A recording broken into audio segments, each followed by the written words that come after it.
Сега ще дадем думата на тях, като първо Мартин ще представи своята презентация за 1959 година и е починал в 1923 година. В края на 19 век и до 40-те години на 20 век България печели златни медали на търговски изложения в Лазарско училище, което подготвя много кадри за бъдещото машиностроене.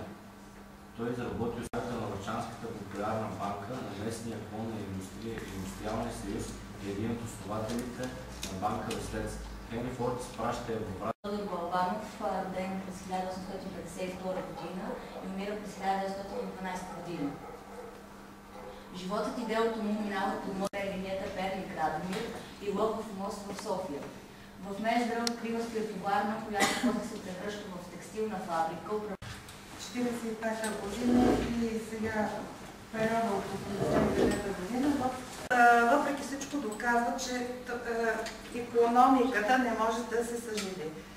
Толкова много поради администрацията и бюрокрацията. Това е SBA, това е малката бизнес администрация, основен документ на Европейската комисия по отношение на политиката на МСП в които ни предяха. Другото нещо.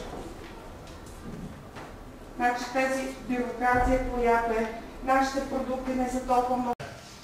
Малкият и среден бизнес не случайно ще бъде тема, в която в близките 50 години ще е на модата.